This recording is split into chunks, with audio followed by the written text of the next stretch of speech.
Hello, നമസ്തേ. എൻ്റെ ഗുരുവിൻ്റെ പാദങ്ങളിൽ സമർപ്പിച്ചുകൊണ്ട്, എൻ്റെ ഗുരുപത്നിയുടെയും പാദങ്ങളിൽ സമർപ്പിച്ചുകൊണ്ട് ചില ഊർജ്ജ സിദ്ധാന്തങ്ങളെക്കുറിച്ച് ഞാൻ പറയട്ടെ. നമുക്ക് ചെയ്യാവുന്ന, വളരെ ലളിതമായി ചെയ്യാവുന്ന ചില ഷീൽഡിങ് ടെക്നിക്കുകളിൽ ഒന്ന് ഞാൻ പറയാം. നമ്മൾ ഏതെങ്കിലും ഇവൻറ്റിന് പോവുകയാണെങ്കിൽ, നമുക്ക് ഏതെങ്കിലും മരണ വീടുകളിൽ പോകേണ്ടി വരികയാണെങ്കിൽ, അല്ലെങ്കിൽ വീട്ടിലൊരു ഫങ്ഷൻ നടത്തുകയാണെങ്കിൽ ഒക്കെ നമുക്ക് ചില സൈക്കിക് കണ്ടാമിനേഷൻ വരുന്ന രീതിയിലുണ്ട്. അത് എന്താണോ ഏതാണോ എങ്ങനെയാണോ എന്നുള്ളതൊക്കെ നിങ്ങൾക്ക് ഡൗട്ട് തോന്നാം. മറിച്ച് ഞാനൊരു ഉദാഹരണം പറയാം. ആരും അറിഞ്ഞോ കരുതി കൂട്ടിയോ ചെയ്യുന്നതല്ല ഈ സൈക്കിക് അറ്റാക്കുകൾ എന്ന് പറയുന്നത്.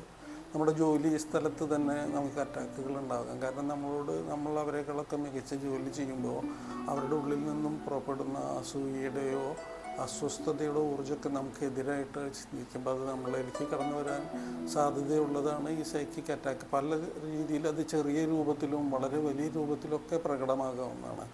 അപ്പോൾ അതുകൊണ്ട് അത് ശ്രദ്ധിക്കേണ്ട, അത് നമുക്ക് ജീവിതത്തിൽ തടസ്സങ്ങൾ ഉണ്ടാക്കാനും നമ്മുടെ പുരോഗതിയെ തടയാനൊക്കെ സാധ്യതയുള്ളത് കൊണ്ട് നമുക്കതിനെ കവചിടേണ്ടതുണ്ട്. നമുക്ക് അല്ലെങ്കിൽ ഒരു കാര്യം ചെയ്യാനായിട്ടുള്ള, നമ്മൾ കടയിൽ സാധനങ്ങൾ വാങ്ങിക്കാൻ പോകുമ്പോൾ ഒരു സൂപ്പർ മാളിൽ നമ്മൾ ചെല്ലണം. അപ്പോൾ അവിടെ ചെല്ലുമ്പോൾ അവിടുത്തെ ആ മാനേജ്മെൻറ്റിൻ്റെ ഇച്ഛാശക്തി എന്തായിരിക്കും? അവിടെ ഏറ്റവും കൂടുതൽ സെയിൽസ് നടക്കണം, ഏറ്റവും വില കൂടിയ സാധനങ്ങൾ നടക്കണം.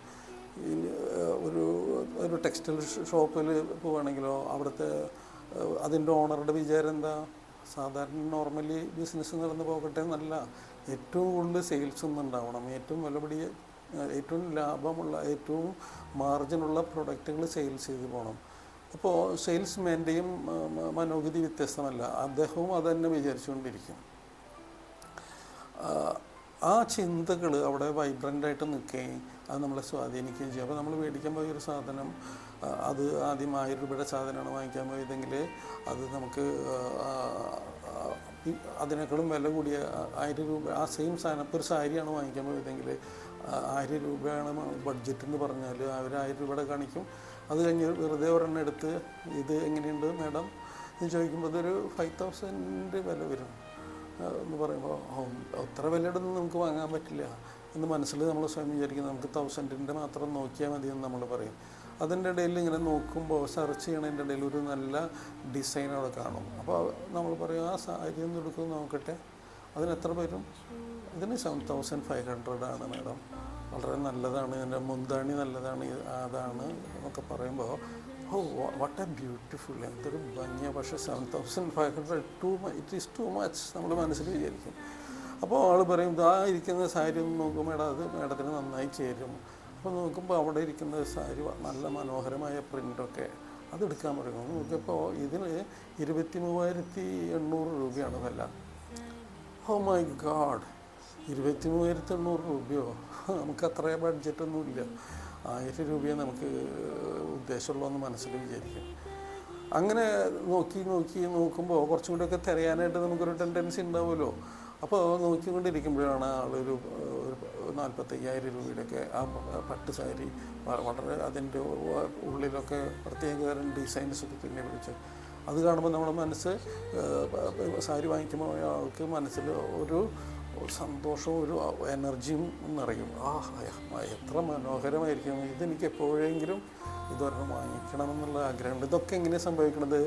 അവിടെ അവർക്കത് മാക്സിമം സെയിൽസ് ഉണ്ടാക്കണമെന്ന് വിചാരിക്കുന്ന എനർജി ചാർജ് ആവുകയാണ്.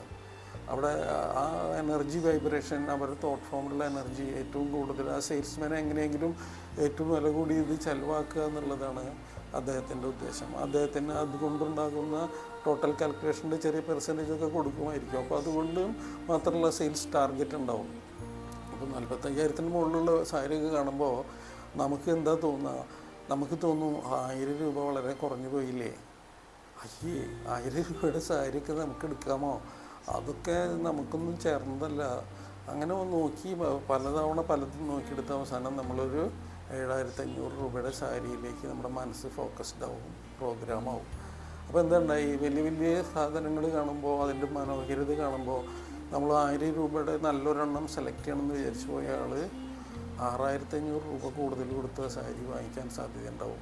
എല്ലാവർക്കും അങ്ങനെ സംഭവിക്കുന്നു എന്നല്ല ഞാൻ പറഞ്ഞത്. പക്ഷെ ചില സ്വാധീനങ്ങൾ നമ്മുടെ ഓറയ്ക്കൊക്കെ, ഇമോഷണൽ ബോഡിക്കൊക്കെ ശക്തി കുറവാണെങ്കിൽ അത് മറ്റുള്ളവരുടെ വിചാരങ്ങൾ നമ്മളിലേക്ക് സ്വാധീനിക്കപ്പെടും.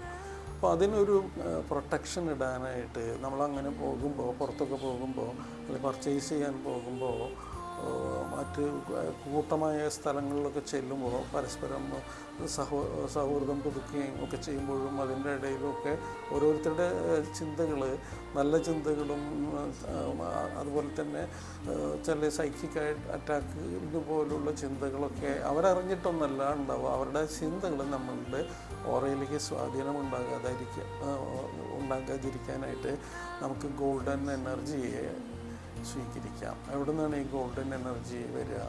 നമുക്കറിയാം,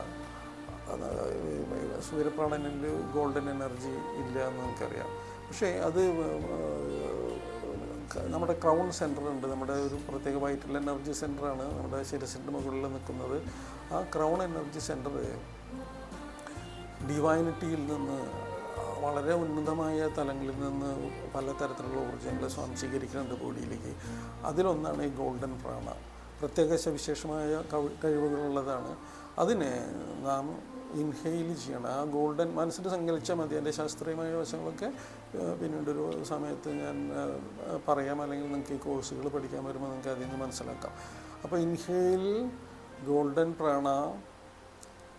ആൻഡ് ആ ഗോൾഡൻ പ്രാണ നമ്മൾക്ക് ചുറ്റും ഒരു കവചമായിട്ട് നിൽക്കുന്നത് സങ്കല്പിക്കുക. നമ്മുടെ ശരീരത്തിന് ചുറ്റും ഒരു ഗോൾഡൻ കവചത്തിൻ്റെ ഒരു വലയം സൃഷ്ടിക്കപ്പെട്ടതും അത് നല്ല കട്ടിയായിട്ട് നിൽക്കും. നമ്മളെ ആരും സ്വാധീനിക്കപ്പെടാതിരിക്കാനായിട്ട് നമുക്കത് അങ്ങനെ സങ്കല്പിക്കാം. അപ്പോൾ ഇൻഹെയിൽ ഗോൾഡൻ എനർജി ആൻഡ് അത് ഒരു ആ ഓറയുടെ ചുറ്റും, നമ്മുടെ ഊർജ്ജവലയത്തിന് ചുറ്റും അത് കവചമായിട്ട് നിൽക്കുന്നതും നമുക്ക് വിഷ്വലൈസ് ചെയ്യാം. അങ്ങനെ ഒരു 21 ടൈംസ് നമ്മൾ ചെയ്യുക. അധികം നേരം ഒന്നും എടുക്കില്ലല്ലോ. Inhale, exhale.